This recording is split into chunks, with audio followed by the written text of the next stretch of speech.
discusión de hoy. Hoy nos acompaña Andrés Páez, como ya resulta evidente en la pantalla. Andrés Páez es, para mí, sinceramente, esto solo explica mi ignorancia, pero para mí un descubrimiento, un muy feliz descubrimiento, casual también, de hace unos meses. Tuve la oportunidad de estar en la Facultad de Filosofía del Departamento de Filosofía de la Universidad de los Andes en Bogotá, del que Andrés es el director. Estando allá descubrí un filósofo, no del derecho, es filósofo general, pero un filósofo que ha escrito sobre la noción de verdad en Popper, sobre revisión de creencias, sobre lógica, que tiene proyectos sobre causalidad. Y después de todo esto entenderéis por qué está aquí. Es decir, porque hay una coincidencia temática en nuestros intereses desde el ámbito del derecho y los suyos desde el ámbito de la filosofía y la filosofía de la ciencia, creo que realmente es espectacular. El trabajo que nos presenta hoy es sobre umbrales o estándares de prueba en la ciencia, no en el derecho, tampoco de prueba científica en el derecho, sino en la ciencia. Pero siendo un tema también que para muchos de aquí y algunos que desgraciadamente hoy no pueden estar, son temas realmente de los que tratamos continuamente. Me parecía que valía mucho la pena que estableciéramos este contacto y Andrés tuvo la amabilidad de informarme que iba a estar por España en estos días en un evento de San Sebastián. Así que aprovechamos para citar al evento de San Sebastián y traerlo en una escapada muy rápida, traerlo para acá. Nada, es un placer, tenerte en Girona por poquísimo tiempo que llevamos a hacer, pero estamos encantados de ello y para ti y todo.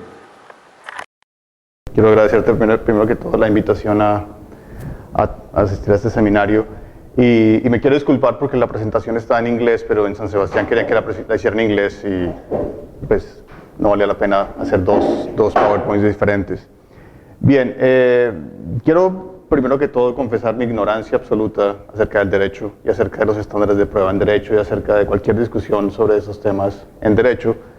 Lo que yo puedo aportar, creo, es lo que dijo Jordi, una perspectiva más desde la filosofía de la ciencia, que es mi área de trabajo, y aprender un poco de lo que ustedes me puedan, las comparaciones que podamos hacer en el seminario. Bien, quiero primero que todo, te voy a indicar así. Bien, dar una perspectiva general acerca de las diferentes formas en que la evidencia es estudiada dentro de la filosofía de la ciencia. Esto va a ser muy rápido, muy por encima, para situarnos un poquito dentro del problema que quiero considerar. Quizás la teoría más antigua es la de Rudolf Carnap de los años 50 más o menos, en 50-51 se publican los resultados finales de la teoría de Carnap, en donde él intenta establecer una lógica inductiva, en donde se pueda estudiar de manera puramente sintáctica la relación entre hipótesis y evidencia. Y ese proyecto es quizás el proyecto más ambicioso, más desarrollado que jamás existió dentro de la filosofía de la ciencia, pero con el tiempo fueron surgiendo problemas que hicieron evidente que por este lado no iba a haber una solución a nuestra comprensión de qué es la evidencia, y básicamente ese camino ha sido abandonado por la mayor parte de los filósofos de la ciencia. La teoría de Carl Hempel es una teoría intuitivamente muy sencilla. La teoría de Hempel simplemente dice que si tenemos una hipótesis general, para poder comprobar esa hipótesis general, lo que necesitamos son instancias de esa hipótesis. Entonces, si la hipótesis dice todos los cuervos son negros, pues cada cuervo negro confirma esa hipótesis. Ahora, esa teoría es muy intuitiva, pero al mismo tiempo tiene la limitación de que es una teoría cualitativa, es una teoría cuantitativa, que es lo que realmente necesita uno si va a trabajar en contextos científicos. Y además también existen problemas lógicos dentro de la teoría misma, y Hay algunas personas que todavía intentan trabajar en esa dirección, pero también es un camino que no ha tenido muchos adherentes hoy en día. La teoría de Deborah Mayo es la heredera del falsacionismo de Karl Popper. La idea de Popper, como ustedes seguramente saben, es que uno nunca puede confirmar una teoría, sino solamente intentar refutarla. Y lo que hace Mayo es tratar de encontrar métodos estadísticos para someter las hipótesis a las pruebas más exigentes y más fuertes. Entonces, si uno adopta el camino de Popper, esa es quizás la forma más sofisticada hoy en día de intentar estudiar el concepto de evidencia. Hay otros filósofos que consideran que uno no puede establecer una teoría de la evidencia independientemente de teorías sobre otros conceptos, como por ejemplo el concepto de explicación, si uno intenta, o de causalidad. Entonces, si uno intenta encontrar una teoría para establecer qué es evidencia, qué no es evidencia, al mismo tiempo debe intentar ofrecer un recuento de qué es causalidad y qué es explicación, porque toda esa familia de conceptos dependen los unos de los otros. Y finalmente, la teoría más estudiada hoy en día es la teoría bayesiana o bayesiana, que es una teoría basada en probabilidades y que es la teoría de la cual nos vamos a ocupar hoy. Solamente voy a hablar de esa teoría y pues en vez de decirles en qué consiste, vamos a ir mirando un poco algunos aspectos de ella en el recorrido. Siguiente, por favor. Bien, en particular me voy a ocupar de un aspecto muy concreto de la forma en que las teorías bayesianas conciben qué es la evidencia. Esta es una definición muy general de qué es evidencia para una teoría bayesiana. Se pueden hacer muchas precisiones, pero estos son dos principios que cualquier teoría bayesiana intenta cumplir. La idea es que si tenemos una evidencia una pieza de información, esa información es evidencia para una hipótesis H, dado un contexto epistémico, es decir, dada una información de contexto que poseemos, si solo si la probabilidad de la hipótesis, dada la información de contexto y la evidencia, es mayor que la probabilidad que tiene la hipótesis solamente con la información de contexto. Es decir, la evidencia aumenta la probabilidad de la hipótesis. Y esa es una condición necesaria y suficiente. Bien. Entonces, lo que tenemos que ver es en qué consiste esa necesidad, en qué consiste esa suficiencia. Hay muy pocas personas que duden que un aumento en la probabilidad de la hipótesis sea una condición necesaria. Es decir, todo el mundo, casi todo el mundo está de acuerdo en que sí es realmente necesario que haya un aumento de probabilidad. Pero muy pocas personas, o no muy pocas personas, pero muchas personas han puesto en duda que eso sea suficiente para caracterizar qué es evidencia. Entonces, lo que yo quiero estudiar en esta presentación en particular es esa condición en particular. Si un simple aumento en probabilidad es suficiente para hablar de evidencia. Bien, entonces, hay varios contraejemplos para tratar de mostrar que el aumento en probabilidad no es suficiente para considerar algo como evidencia. Pasemos a la siguiente. Este es un ejemplo adaptado de un libro de Peter Achenstein, que es un filósofo de la Universidad de Johns Hopkins. Y la idea es que si tomamos a Michael Phelps, el mejor nadador de la historia, y sabemos que Michael Phelps está en una piscina, en una alberca, ¿cómo le dicen en español a la piscina? Ese hecho, el hecho de que él esté metido en una piscina, pues obviamente no es evidencia de que Michael Phelps se ahogó, a pesar de que aumenta ligeramente su probabilidad de ahogarse. Otro ejemplo. Si uno compra un ticket en una lotería, obviamente aumenta su probabilidad de ganarla, pero eso no es evidencia. Si yo les cuento a ustedes que ayer compré una boleta, un ticket, pues eso no es evidencia de que me gané la lotería. O si salgo a la calle, aumento mi probabilidad de ser atropellado por un Cadillac 70, pero el hecho de que yo esté en la calle no es evidencia de que fui atropellado. Entonces, en todos estos casos, se trata de información que aumenta infinitesimalmente la probabilidad de que la hipótesis sea verdadera, pero intuitivamente es muy poco natural pensar que esos hechos, esa información es evidencia para la hipótesis. Entonces la pregunta es, ¿qué hacer con este tipo de casos? ¿Cómo defender la teoría tradicional, ortodoxa, bayesiana contra este tipo de contraejemplos? Ese es uno de los problemas que voy a intentar discutir hoy. Siguiente, por favor. Bien, entonces vamos a examinar un poco más en cuidado qué es lo que pasa en el caso de Michael Phelps, que es como el ejemplo más claro.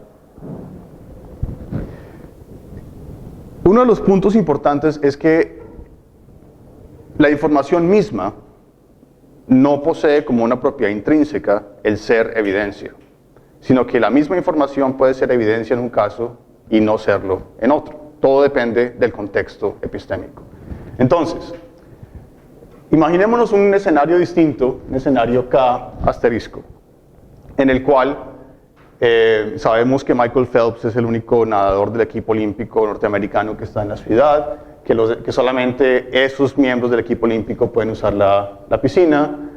Supongamos que estamos en un lugar en donde podemos escuchar qué sucede alrededor de la piscina y hay mucha gente gritando y hay un gran alboroto y de repente oímos que viene una ambulancia. Ese es nuestro contexto epistémico. Es totalmente distinto al contexto epistémico del ejemplo original, donde solo sabemos que Michael Phelps está en una piscina. Siguiente, por favor. Entonces, en ese caso, si alguien me informa que Michael Phelps en efecto estaba en la piscina, en ese caso yo diría que esa información sí es evidencia de que Michael Phelps se ahogó, dado el contexto de las ambulancias y el alboroto y todo lo demás. Entonces miremos qué es lo que sucede, que eso puede ser explicado porque la probabilidad inicial de la hipótesis de que Michael Phelps se ahogó es mayor en este nuevo contexto epistémico que la probabilidad que tenía en el contexto original donde yo no sé nada más.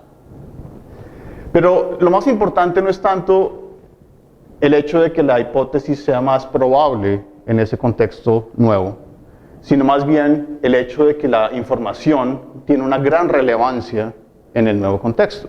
Entonces, estos números son obviamente inventados, pero en el caso original, Michael Phelps se ahogó, Michael Phelps está en una piscina y se ahogó. La diferencia es mínima. El aumento en la probabilidad de la hipótesis es mínima. Mientras que si yo tengo el contexto de las ambulancias y el alboroto, y alguien me informa que Michael Phelps estaba en la piscina, entonces eso va a hacer una gran diferencia con respecto al valor probabilístico de la hipótesis en ese contexto. Es decir, pues, va a llevarme a pensar que en realidad Michael Phelps se ahogó. Que eso fue lo que realmente sucedió, porque ya tengo el dato que me faltaba y era que era él que estaba en la piscina en ese momento. Bien, siguiente. Entonces, eso parece indicarnos que lo que realmente importa cuando estamos considerando el aumento de probabilidad de una hipótesis es qué tanto aumenta esa probabilidad. Es decir, en el caso original de Michael Phelps, el aumento es mínimo. En el caso de las ambulancias y el alboroto, hay una diferencia gigante en la probabilidad de la hipótesis. Entonces, eso sugiere que hay algún número n que sirve como un umbral, como una puerta, entre aquellos casos en donde el cambio en probabilidad es tan pequeño que realmente no podemos hablar de evidencia, y aquellos cambios en donde el aumento en probabilidad es tan grande que comenzamos a hablar de evidencia. Entonces el tema de mi charla de hoy es tratar de entender si podemos darle algún contenido filosófico a ese umbral de evidencia, a ese límite entre lo que no es evidencia y lo que sí constituye evidencia. Siguiente. Entonces, esta forma de entender el problema pues naturalmente no es nueva, y en la literatura hay dos aproximaciones al problema. Algunos filósofos creen que hay un umbral absoluto, y ese umbral absoluto sería algún número particular, debajo del cual una hipótesis, una información no sería evidencia, encima del cual, si la evidencia lleva la hipótesis por encima de ese número, entonces esta información sí es evidencia. En la otra aproximación, que es un umbral relativo, no hay un límite en el continuo entre 0 y 1, sino más bien lo que hay es un número que se establece como la diferencia que debe existir entre la hipótesis original y la hipótesis a la luz de la información nueva. La variación que debe existir en la probabilidad de la hipótesis. Eso es lo que importa. Entonces, son dos formas diferentes de entender qué es un umbral, pero en ambos casos lo interesante es que el filósofo de la ciencia se compromete con un valor, con un número en particular que es ese umbral de evidencia. Entonces voy a mirar rápidamente el caso del umbral absoluto, después miraremos rápidamente el caso del umbral relativo, y lo que voy a tratar de proponer yo es una tercera alternativa a este tipo de consideraciones. Siguiente. Entonces, el proponente principal de la idea de que hay un umbral absoluto de evidencia es, de nuevo, la persona que propuso el ejemplo del nadador, que es Peter Achenstein. Y este es su razonamiento. La idea es que para cualquier E y H, cualquier pieza de información y cualquier hipótesis, hay algún número K mayor que o igual a 0, tal que si E es una buena razón para creer H, entonces la probabilidad de la hipótesis dado E debe ser mayor que ese K. Ese número K es el umbral absoluto del que estamos hablando. Es el límite entre evidencia y no evidencia. Entonces la idea es que para que algo sea evidencia, debe ser una buena razón para creer la hipótesis. Y la segunda consideración es que si algo es una buena razón para creer una hipótesis, entonces no puede ser una buena razón para creer su negación. Es decir, él está creando una polarización entre algo es una razón para creer H, pero nunca puede ser esa misma información una buena razón para creer su opuesto. Entonces, dados esos principios, el número es obvio. El número es 0.5 o 1 medio. Es decir, si la probabilidad sin H es menor que 1 medio, y si la probabilidad sin E es menor a 1 medio, y la probabilidad, una vez agregamos la información, es mayor a 1 medio, entonces E es evidencia. Ahora, lo que hay que pensar un poco es cuáles son los supuestos que están detrás de esta idea de que la probabilidad de la hipótesis dada la evidencia debe ser mayor a 0.5. Entonces, siguiente por favor, Jordi. Entonces miremos un poco de qué se trata. ¿En qué contextos tendría uno una información tal que solamente sirviera como sustento o apoyo de una hipótesis H y que jamás podría servir como sustento o apoyo de su negación? Eso es lo que hay que imaginarse. ¿Cuál es esa situación epistémica en la que eso sucedería? Y la respuesta es que uno solamente puede estar en esa situación si uno interpreta la información que uno tiene como una información absolutamente objetiva, es decir, como si fuera el punto de vista de Dios, como si uno fuera totalmente omnisciente y supiera exactamente cómo se comportan todas las probabilidades objetivamente hablando en el mundo. El problema es que si eso es el caso, pues entonces el tipo de evidencia del que estamos hablando deja de ser un tipo de evidencia útil para la deliberación de nosotros en contextos científicos o jurídicos o de cualquier tipo, porque al fin y al cabo nunca estamos en esa posición, nunca estamos en la posición de saber exactamente cuáles son las fuerzas, las bases físicas que sustentan la disposición probabilística de la situación. Si lo supiéramos, entonces se podría utilizar esta teoría. Si supiéramos exactamente cuáles son las leyes, las condiciones iniciales, etc., podríamos perfectamente saber que, dada una evidencia, es imposible que ocurra lo opuesto, porque esa evidencia determina inmediatamente que ocurra lo que tiene que ocurrir, de acuerdo con las leyes de la naturaleza. Entonces la pregunta es, ¿qué tiene esto de epistémico? Porque al fin y al cabo, yo considero que el concepto de evidencia es un concepto que tiene que ver con nuestra situación de conocimiento, con la información que poseemos, y no con algo mucho más objetivo, más conectado con las leyes físicas, independientemente del conocimiento humano. Entonces, por eso no me parece que esta sea una buena forma de entender el concepto de evidencia. Miremos un par de ejemplos donde esto se revela un poco más, por favor. Supongamos este caso. Hay algún tipo de evidencia en contra de dos sospechosos que han cometido un crimen que solamente una persona pudo haber cometido. Usen su imaginación para contemplar un caso por el estilo. Pero el punto es que uno puede tener información en contra del uno y la misma información puede ser también en contra del otro, y sin embargo esa situación, que es muy común en la vida cotidiana, sería imposible si aceptáramos la teoría de Achinstein, si aceptáramos un umbral absoluto de un medio. Pues porque al fin y al cabo, al decir que B lo cometió, estamos diciendo que A no lo cometió. O al decir que A lo cometió, estamos diciendo que B no lo cometió. Entonces no habría forma de apuntar hacia dos sospechosos simultáneamente con una información dada en la teoría de Achinstein, porque no habría forma de asignar esas probabilidades en contra de A y en contra de B. Simplemente la teoría no lo admitiría.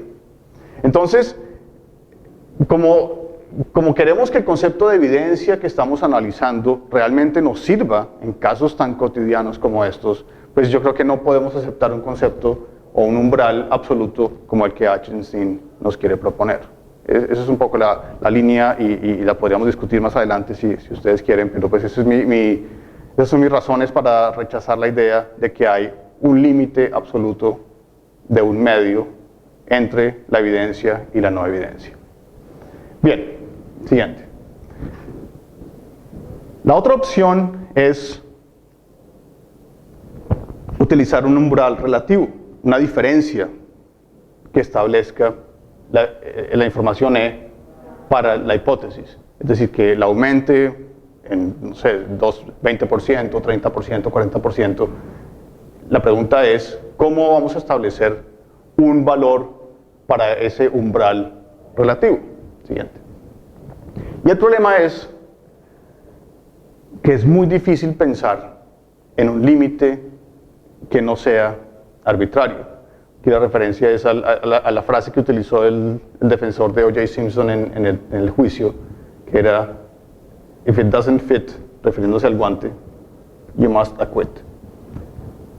No hay forma alguna de que haya un umbral único que cuadre, que fit, que sea adecuado para cualquier contexto científico o jurídico o de cualquier tipo. Es decir, es muy probable que en diferentes ciencias los científicos decidan que el aumento en probabilidad en la hipótesis debe ser muy grande. En otras ciencias quizás baste un aumento muy pequeño en probabilidad.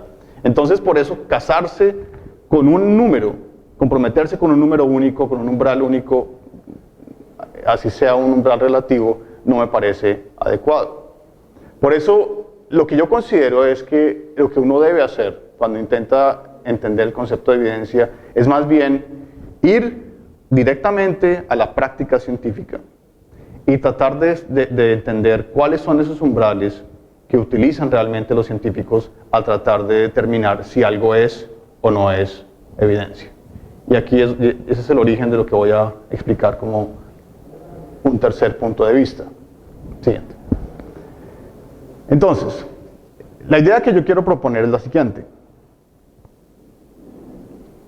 Cuando uno examina diferentes contextos científicos, se encuentra con que los científicos no siempre hablan de esto es evidencia, esto no es evidencia, sino que califican la palabra evidencia. y dicen tenemos una evidencia débil, tenemos una evidencia moderada, tenemos una evidencia muy fuerte a favor o en contra de tal hipótesis. Y si uno comienza a examinar un poco cómo funciona esto en la práctica real, se da cuenta de que muchas veces es posible establecer correlaciones entre ese lenguaje cualitativo y ciertos rangos de probabilidad. Entonces, digamos, si la probabilidad es entre 0.9 y 0.95, entonces de pronto los científicos están más dispuestos a hablar de evidencia fuerte, etc. Pero se marcan escalones, se marcan diferentes rangos de evidencia, y eso sugiere que quizás sea más adecuado, cuando uno habla de evidencia, tratar de establecer igualmente niveles de evidencia. Entonces uno puede decir que en general, si se establecen correlaciones entre tipos de evidencia y rangos de probabilidad, que una información E pertenece al nivel X de evidencia para una hipótesis, si solo si la probabilidad de la hipótesis dado E es un elemento de ese rango de probabilidad.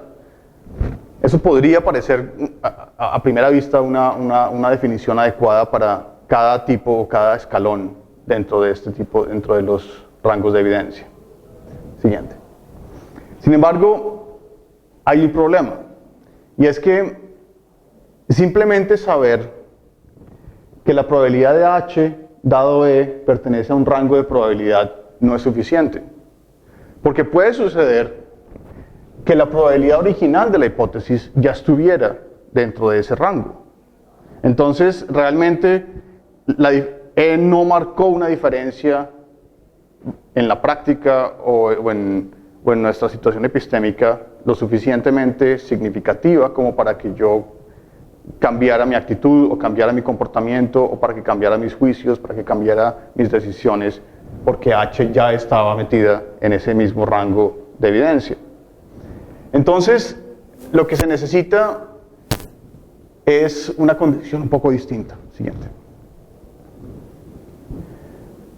La idea es que para que la información sea considerada evidencia, se deben cumplir tres condiciones. En primer lugar, la probabilidad original de una hipótesis no debe estar en el rango X del que estamos hablando. Al añadir la evidencia, la hipótesis, digámoslo así, sube a ese nivel de evidencia, y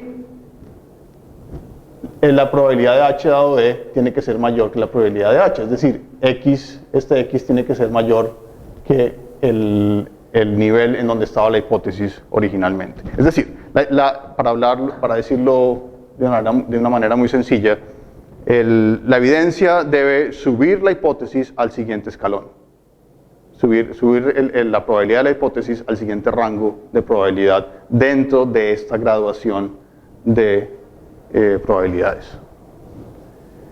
Entonces, en términos generales, podemos decir que E es evidencia para H, sí, solo sí, para algún X, E es evidencia de nivel X para esa hipótesis. Ahora, esta forma de entender qué es evidencia, en cierta forma combina las dos teorías existentes. Admite que hay un umbral absoluto, porque generalmente cuando uno habla de evidencia débil, pues esa evidencia débil debe tener por lo menos alguna probabilidad distinta de cero.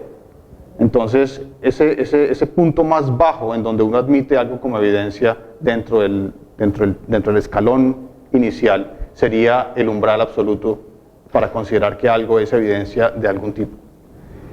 Y también incorpora la idea de que hay umbrales relativos, porque en ningún momento se dice cuáles son los valores específicos para determinar cada uno de los escalones, sino que yo le dejo esa tarea a cada una de las ciencias. En cada práctica científica, en medicina, en el derecho, en física, en diferentes áreas, habrá diferentes formas de escalonar esos niveles de evidencia. Y vamos a ver esto más en detalle en un segundo.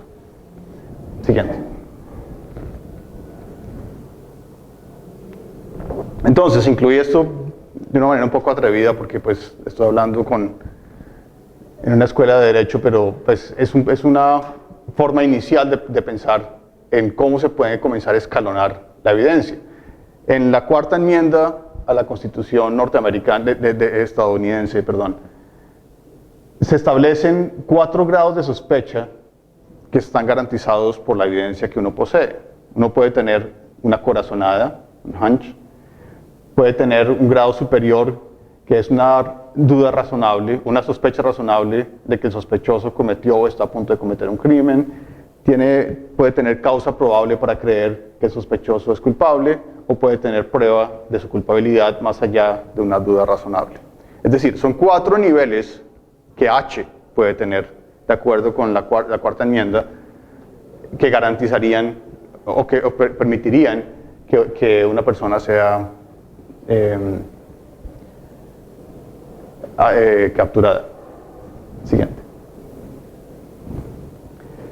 En otras ciencias, se usa una escala de Likert, que es una escala muy utilizada en psicología, por ejemplo, y que son las escalas que se usan para hacer cuestionarios electorales.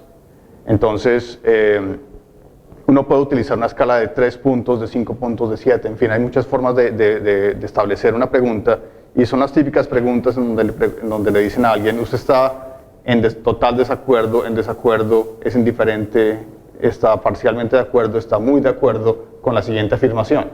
Este tipo de escalas son utilizadas todo el tiempo y lo que están haciendo es invitando a la persona que responde la encuesta a que asigne una probabilidad, dada su evidencia, a la hipótesis que se le está presentando. Ahora, esto podría parecer un poco superficial, como algo que no es muy científico, digámoslo así, pero resulta que hay algunos contextos en donde las escalas de Likert son muy importantes. Miramos un par de ejemplos. En los casos de maltrato infantil, en muchos estados, en Estados Unidos, por ejemplo, los médicos y los enfermeros y las enfermeras deben reportar casos de maltrato a partir de evidencia como moretones, quemaduras de cigarrillo, en fin, evidencia física directamente en el cuerpo de los niños, y deben clasificar esto de acuerdo con una escala de Likert. Deben decir cuál es el grado de sospecha de que el niño está siendo maltratado. Siguiente. O, por ejemplo, en el caso del diagnóstico del cáncer, tanto los radiólogos como los patólogos deben usar una escala de 4 puntos para calificar su grado de sospecha de que un paciente tiene cáncer. Entonces, de nuevo, esto es totalmente cualitativo porque solamente se refiere a palabras como no hay sospecha, sospecha baja, moderada, alta, y por ahora no hemos dado el paso hacia una escala cuantitativa, pero vamos para allá. Siguiente. Bien, entonces, aquí ese es el punto más delicado, digámoslo así, de toda la exposición. Porque el problema es que es muy sencillo establecer escalas como la de Likert para establecer grados de sospecha o grados de credibilidad de una hipótesis, utilizando palabras como baja probabilidad, posible, probable, clásico, cierto. Pero cuando uno intenta traducir este lenguaje a números, resulta que hay grandes problemas. Entonces, cuando estaba haciendo esta investigación, me encontré con esta tabla en donde le preguntaron a médicos, hay varios estudios diferentes, pero pues este es un caso particular en donde le preguntan a médicos que establezcan una correlación entre palabras y números. ¿Qué probabilidad le asignan a cada cosa? Entonces, por ejemplo, baja probabilidad se extiende casi desde 0 hasta 0.8. O sugiere, se extiende desde 0.2, casi hasta 1. Alta probabilidad puede ser cualquier cosa de 0.6 hasta casi 1. Entonces, los puntos representan las medias de cada tipo de respuesta. Entonces parece que hubiera como un grupo acá, otro grupo por acá, otro grupo por acá, pero es un desorden. Es muy difícil realmente decir, cuando una persona dice que un caso es probable o posible o poco probable, eso corresponde a tal probabilidad. Y esto es muy delicado, sobre todo en el caso de la medicina, que es el caso en el que me voy a enfocar ahora. Porque resulta que un paciente va donde el médico y el médico le dice, pues es poco probable que usted tenga esta enfermedad. ¿Qué quiere decir eso? Puede querer decir cualquier cosa. Entonces, cuando uno intenta establecer ese tipo de gradaciones por escalas, utilizando un lenguaje puramente cualitativo, pues va a ser muy complicado. Ahora, lo que me tranquilizó un poco fue darme cuenta de que este estudio es de 1980. Y resulta que las cosas han cambiado bastante en la medicina en los últimos 30 años. En los últimos años, en particular durante los últimos 10, 15 años, se ha desarrollado una nueva forma de aproximarse a la medicina que da pie para que uno quizás pueda pensar que la medicina está convirtiéndose en algo un poco más científico, aunque suene un poco paradójico, pero algo que más bien da pie para que haya decisiones más científicas dentro del campo de los médicos. Miremos la siguiente filmina. Y me refiero a lo que se conoce como la evidencia, la medicina basada en evidencia, que es una forma de introducir la teoría de las decisiones en el campo de la medicina. Entonces, ¿en qué consiste la medicina basada en evidencia?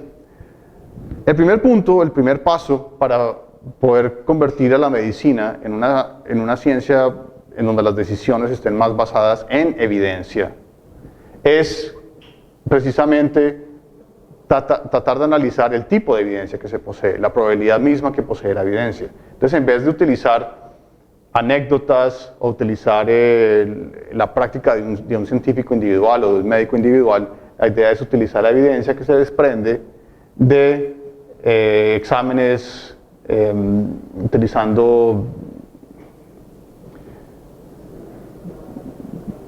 a ver cómo es, traducir esto es complicado. Pues poblaciones homogéneas, utilizando placebos, utilizando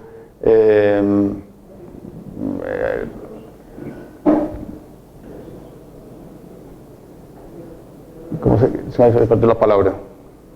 Randomized es aleatorio, exacto, pruebas aleatorias, en fin. Ese tipo de análisis, ese tipo de exámenes deben ser la base para estudiar la información que se utiliza para juzgar una hipótesis. Entonces, por ejemplo, en el Reino Unido se establece una escala de 4 tipos de categoría para identificar evidencia confiable y evidencia no confiable. En Estados Unidos se utilizan 5 niveles para establecer esa diferencia entre la evidencia más confiable, basada en las pruebas más confiables, y la que no es tan confiable. Siguiente. Entonces, una vez uno posee la información más confiable, la idea es utilizar la teoría bayesiana de la evidencia para establecer la probabilidad anterior, inicial de una hipótesis y la probabilidad posterior. ¿De dónde sale la probabilidad inicial de una hipótesis? De la experiencia clínica, de las bases de datos, de las probabilidades utilizadas al crear los exámenes diagnósticos, en fin, de información pública, información que sea lo más objetiva posible y que le sirva a los médicos como base para pensar que un paciente posee o no posee una enfermedad dada por ejemplo su edad, su información familiar, etcétera, etcétera. Entonces, dada la historia médica de un paciente, un médico puede establecer una probabilidad inicial. A esa probabilidad inicial, pH, se le sumaría la evidencia y eso nos daría una probabilidad posterior de la hipótesis P, la probabilidad de H dado E. Bien, siguiente. Utilizando esa información, hay que hacer una simple operación aritmética, y es tener en cuenta que muchas veces un examen dentro del campo de la medicina va a arrojar un resultado positivo cuando el paciente no posee la enfermedad y un resultado negativo cuando el paciente sí posee la enfermedad. Entonces, teniendo en cuenta esos dos elementos, se establece este simple algoritmo en donde se establece un likelihood, que yo no sé en español cuál es la palabra precisa, porque likelihood se traduce como probabilidad, pero probabilidad es un término tan amplio que, pues, que no captura ese uso particular del término. Entonces establece la probabilidad de que un test particular resulte en alguien que tiene la enfermedad sobre la probabilidad de que un test dé positivo cuando la persona no tiene la enfermedad. Se convierte esto a odds, me disculpo porque tengo todo esto en inglés en mi cabeza. Este es un simple algoritmo que transforma esto en la probabilidad posterior de la hipótesis. Siguiente, por favor. Entonces, una vez uno ha hecho este procedimiento de tomar la probabilidad inicial de la hipótesis, agregar la evidencia con el algoritmo anterior y encontrar la probabilidad posterior, uno comienza a utilizar esa información. ¿Qué hago con la probabilidad posterior de la hipótesis, dada la evidencia? Y aquí es donde comienzan a aparecer los umbrales. O sea, la idea, lo que quiero mostrarles es que dentro de la medicina en particular, existen umbrales que sirven para catalogar evidencia y que sirven para hacerlo de manera no arbitraria. Porque ese es el riesgo más grande que se corre cuando uno está tratando de establecer cortes dentro de un continuo de probabilidades. Y la idea es que esos cortes en medicina no son arbitrarios, sino que obedecen a razones muy bien fundadas. El primer corte que debe establecer un médico se refiere a la probabilidad que le asigna a la hipótesis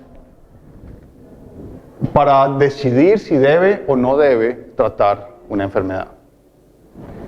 Ese umbral de tratamiento pues depende de la probabilidad que tenga la hipótesis dados los resultados de los exámenes, de la información que posea. Entonces vamos a mirar un ejemplo muy sencillo en el cual se va a examinar si un paciente con una amigdalitis debe ser tratado con penicilina o no. Ahora, la pregunta es, ¿dónde cae esta línea? ¿Por qué en este caso está muy abajo? ¿Por qué en otros casos está muy arriba? Lo que se debe tener en cuenta aquí es una decisión utilizando costos y beneficios. Por ejemplo, el costo para un paciente de someterse a una quimioterapia o a una radioterapia es muy alto. El sufrimiento involucrado en esos casos es muy alto. Por lo tanto, para que un médico decida recetar una quimioterapia, la probabilidad de la enfermedad, más bien, el umbral de tratamiento debe ser extremadamente alto. El médico debe estar muy seguro de que el paciente tiene esa enfermedad para realmente llegar a recetar una quimioterapia. Mientras que en algunos casos, si el tratamiento es inofensivo, si el tratamiento no tiene mayor costo para el paciente y los beneficios son muchos, entonces ese umbral va a ser muy bajo. Entonces miremos el caso, ahora sí, de la amigdalitis.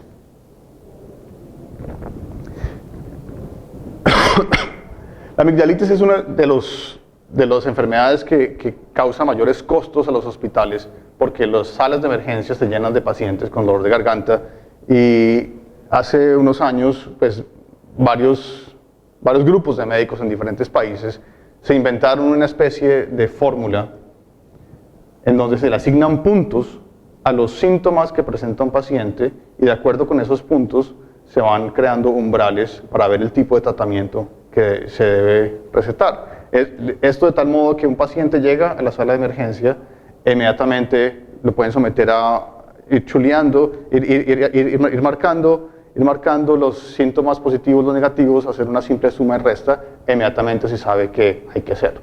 Entonces, por ejemplo, se tienen en cuenta elementos como la temperatura, la ausencia de tos, la edad del paciente, si hay inflamación o no hay inflamación, en fin. Se tienen en cuenta este tipo de elementos, se les da un punto a cada uno, se resta un punto si el paciente es mayor de 45, porque las personas mayores de 45 generalmente no sufren de amigdalitis, y pues naturalmente el contexto epistémico inicial es que el paciente tiene un dolor de garganta, o si no, pues no iría al médico. Y la hipótesis es que el paciente tiene una faringitis por estreptococo o una amigdalitis. Bien, entonces, miremos algunos ejemplos con esta escala. Si una vez se ha hecho el examen con los puntos, el resultado da entre -1 y 1, el procedimiento es no dar antibiótico. Si da entre 2 y 3 puntos, en ese momento uno no puede tomar una decisión, sino que lo que hay que hacer es enviar la muestra del paciente a un cultivo en agar para que se pueda establecer si tiene o no tiene la infección. Si tiene entre 4 o 5 puntos, o si se ha hecho un estudio microbiológico para establecer que la persona sí posee esa infección, entonces se receta antibióticos. Y queda un pequeño espacio en blanco al final, porque ni siquiera la prueba de laboratorio más exigente puede dar absoluta certeza, sino que solamente llegamos hasta 0.91, porque existe ese pequeño espacio de incertidumbre. Entonces, dependiendo de dónde termine estando la probabilidad de la hipótesis, va a haber un curso de acción recetado. Bien, ¿cómo se aplica esto a la forma de entender la evidencia que yo estoy tratando de proponer acá? Miremos unos ejemplos para que se entienda. Supongamos que llega un paciente a la sala de emergencia y el paciente tiene fiebre y tiene inflamación, lo cual daría 2 puntos. Entonces, la hipótesis pues sigue siendo la misma, que tiene una faringitis por estreptococo, y de acuerdo con esos 2 puntos,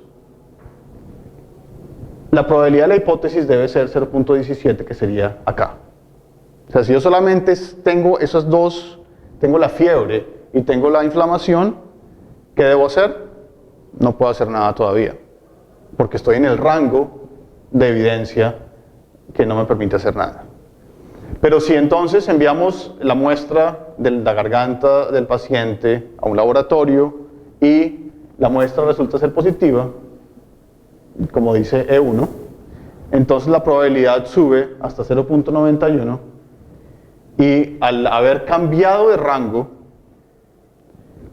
puedo decir con absoluta certeza que E1 es evidencia para la hipótesis. ¿Por qué? Porque cumple las 3 condiciones. Cumple la condición de que la probabilidad de H no está en el rango de probabilidades en donde va a estar al final, una vez agregamos la evidencia. Cumple con la condición de que esto es mayor que esto. Entonces, una vez se cumplen todas esas condiciones, puedo decir con absoluta certeza que E1 es evidencia para H. Esa es la aplicación más obvia de la forma de entender la evidencia que estoy presentando acá. Miremos un caso diferente. Supongamos ahora la misma situación epistémica, fiebre, inflamación, pero agregamos la información de que el paciente tiene menos de 15 años.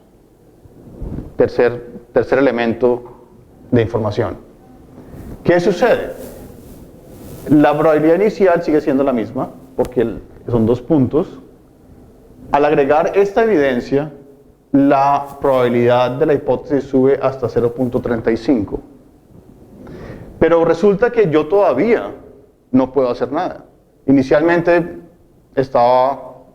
tenía las manos atadas porque no tenía suficiente información. Se añade esta información y sigo en la misma situación. No puedo hacer nada todavía. Tengo que enviar la muestra a un laboratorio o tengo que recuperar más información sobre este paciente en particular. Entonces, de acuerdo con lo que yo estoy presentando aquí, Esta información, el paciente es menor de 15 años, no sería evidencia en este caso. Siguiente. No, entonces que está hasta el final.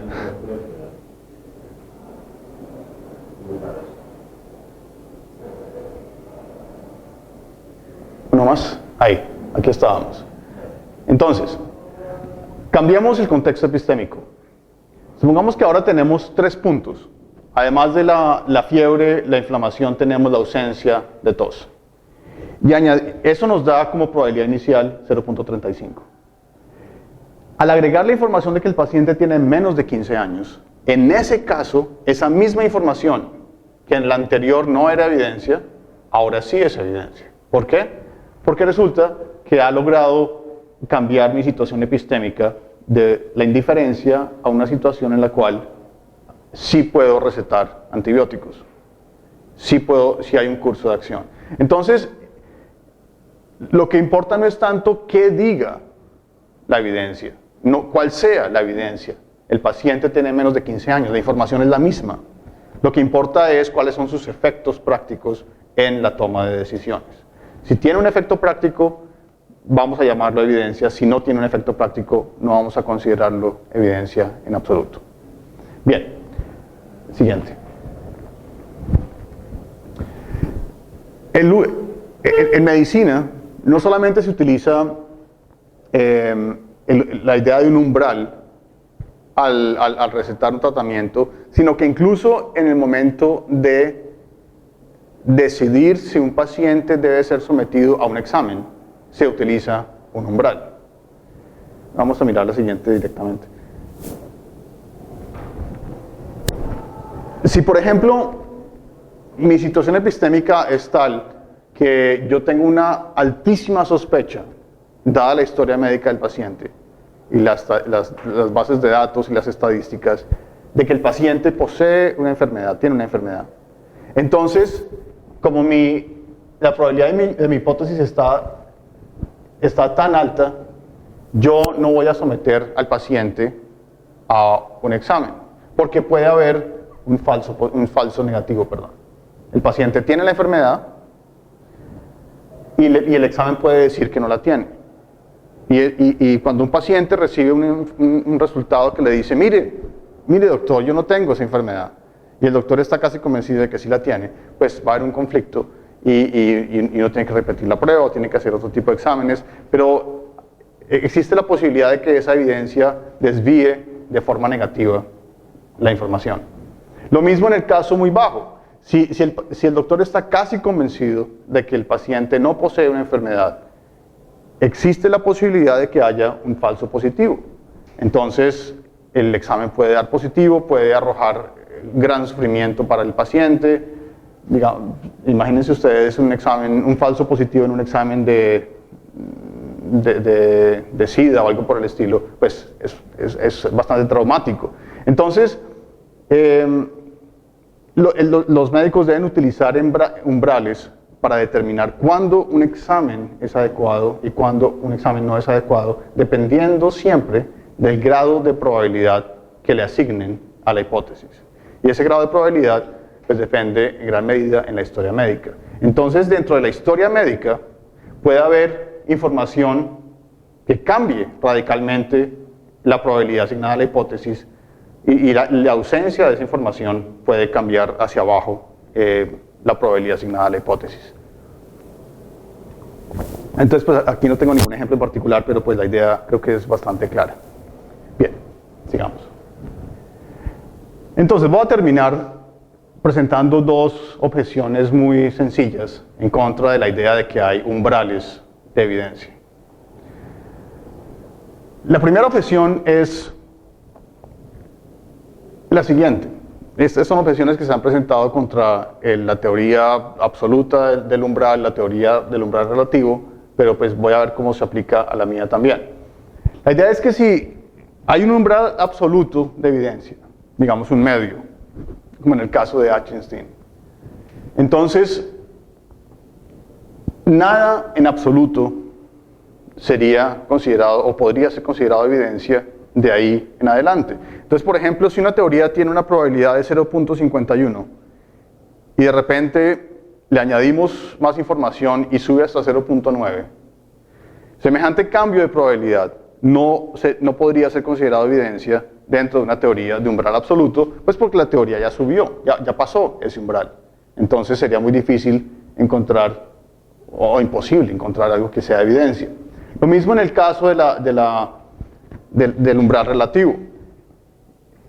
Si la probabilidad de la hipótesis ya es tan alta que no hay nada que pueda marcar una diferencia tan grande para que sea considerado evidencia, entonces ninguna información jamás podrá afectar esa probabilidad de tal forma que sea considerado evidencia. Ahora, ¿cuál es la respuesta estándar para este tipo de objeciones? Siguiente. La respuesta estándar es someterse a una especie de razonamiento contrafáctico. Entonces, en el caso del umbral absoluto, la idea es, imaginémonos una situación, un contexto epistémico tal, que la probabilidad de la hipótesis sea menor o igual al umbral. Y veamos qué ocurre con esa evidencia que tenemos enfrente y que en la situación real, en la situación fáctica actual, no podemos utilizar porque la hipótesis ya pasó el umbral. Entonces, imaginémonos una situación distinta en donde podamos utilizar esa información y ver qué pasa. O en el caso del umbral relativo, imaginémonos una situación en la cual, de nuevo, la probabilidad de la hipótesis es tan baja que al añadir la nueva información sí se establece una diferencia suficiente para decir que la información que tenemos enfrente es evidencia. Y eso bajo dos supuestos. Primero, que en el contexto contrafáctico que nos estamos imaginando exista la probabilidad de H, es decir, que H no sea inconcebible en ese contexto y que no sea cero tampoco, porque nada puede aumentar la probabilidad de una hipótesis que tiene probabilidad cero. Es decir, una hipótesis cero es solamente una hipótesis imposible. Entonces, esta es una forma de salir del problema, pero es una forma que tiene dos inconvenientes filosóficos muy grandes. Por un lado, nos invita a imaginarnos una situación contrafáctica y apenas uno comienza a hablar de contrafácticos, comienza a meterse en problemas metafísicos, porque se ve obligado inmediatamente a tratar de encontrar una forma de concebir qué es una situación contrafáctica. Es un mundo posible, distinto a este mundo, pero entonces, ¿qué es ese mundo posible? Es una situación que se aleja por completo del razonamiento empírico, del razonamiento naturalista, y a mucha gente, y yo me incluyo dentro de este grupo, me molesta un poco ese tipo de razonamientos que en ciertas formas se convierten como en historias de ficción. Y en las historias de ficción es muy difícil encontrar condiciones de verdad. Establecer qué es verdadero en esa ficción, qué es falso, se convierte en algo un poco arbitrario. Entonces, razonar contrafácticamente tiene ese primer problema. Pero incluso si uno deja de lado sus prejuicios metafísicos, hay un problema más grave todavía. El problema es que, supongamos que yo quiero imaginar una situación en la cual ignoro lo que sé en este momento, y pretendo ignorar lo que sé en este momento, para que la evidencia realmente sea relevante y me lleve a cambiar mi curso de acción o tomar decisiones distintas. Supongamos que yo bajo la probabilidad de H de alguna forma, utilizando algún mecanismo. Resulta que muchas veces uno como que elimina de su estado epistémico información, empieza a borrar, digámoslo así. Olvido, por ejemplo, que yo sé que el mayordomo es el culpable del crimen, y también olvido o elimino de mi estado epistémico más información, tratando de pretender que no sé. Y después añado la evidencia para mostrar cómo esa evidencia sí subiría mi estado epistémico hasta una probabilidad alta. El problema es que muchas veces uno no se da cuenta de que la información que uno posee implica lógicamente esa información que borró. Entonces uno puede haber borrado el resultado final, pero si uno no borra aquello que implica lo que borró, queda en las mismas. Da lo mismo porque igual las consecuencias lógicas de lo que uno sabe siguen estando presentes en su estado epistémico. Por lo tanto, uno tiene que no solamente borrar las consecuencias, sino que también tiene que borrar las premisas y la información básica que puede generar de nuevo esas conclusiones. Entonces, ¿cómo hacer eso? Es un problema muy difícil dentro de la teoría de la revisión de creencias, por ejemplo. ¿Cómo contraer mi estado de creencias? ¿Cómo eliminar ciertas cosas para que no vuelvan a aparecer por otro lado distinto debido a lo que yo ya sé? Y no existe una solución estándar y ese es un problema que sigue estando presente dentro de la teoría. Y me parece muy difícil que uno logre llegar hasta un estado en el cual la probabilidad de una hipótesis sea lo suficientemente baja sin que borre demasiada información. Porque de pronto uno está sufriendo un costo demasiado alto en la información que está eliminando al tratar de reformar su estado epistémico para lograr bajar la probabilidad de la hipótesis hasta un punto más abajo del umbral. Entonces, ahí hay muchos problemas, ahí todavía se puede trabajar mucho en ese aspecto, pero sigue habiendo dificultades.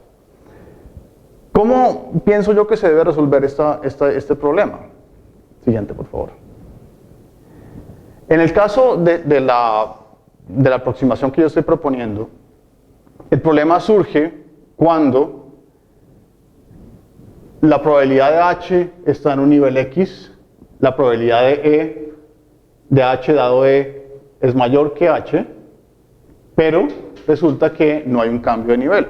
Es como el caso de la información de que el niño tiene menos de 15 años y no hay un cambio de nivel. En ese caso, la objeción vuelve a surgir.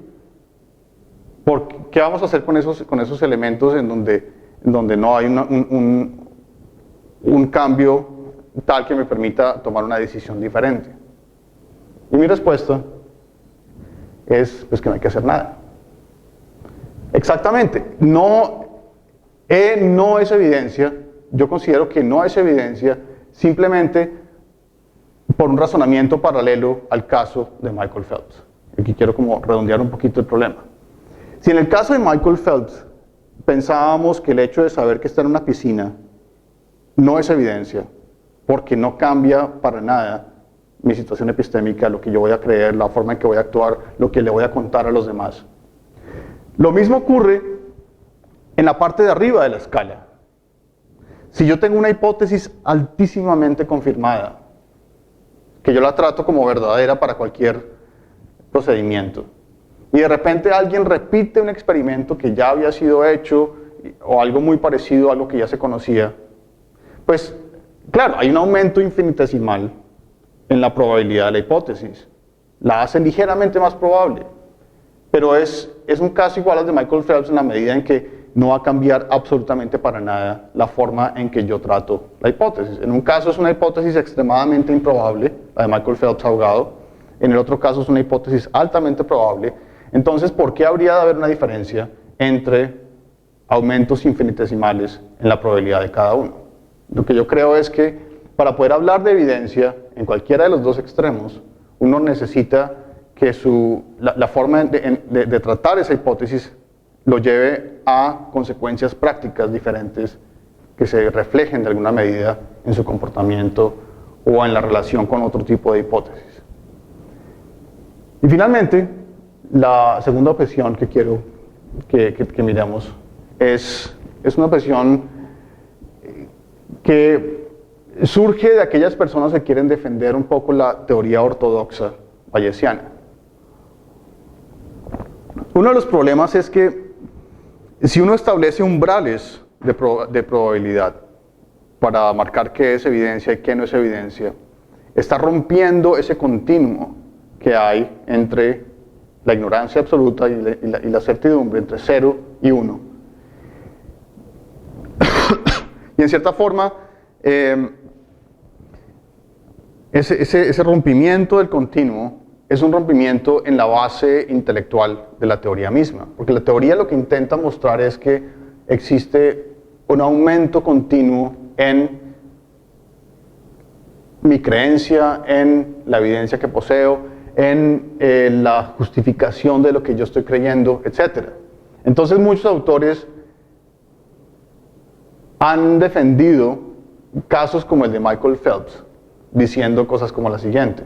Así, la información de que Michael Phelps está en la piscina es información que aumenta infinitesimalmente la probabilidad de la hipótesis. Carnap diría que de todos modos hace a la hipótesis más firme o más aceptable. Wesley Salmon diría que hace más racional tener más confianza en que H es verdadera. Marr diría que le da más apoyo. Carnap de nuevo diría que provee una justificación infinitesimalmente más fuerte para creer que H es verdadera o en un grado mayor que simplemente a partir de la información de contexto. Entonces, fíjense en las palabras que utilizan cada uno de estos filósofos: apoyo, justificación, confianza, aceptabilidad, etc. Y lo que yo creo es lo que dice la siguiente Filmina, que todos esos conceptos también son conceptos umbral. Que uno no puede decir que la evidencia apoye o justifique o nos dé más confianza en una hipótesis, porque el apoyo y la confianza, etc., también son conceptos que requieren al menos un cierto grado de probabilidad y probablemente también se puedan cualificar como se cualifica el concepto de evidencia y hablar de aceptación media, aceptación mayor o justificado en gran medida o débilmente justificado, etc.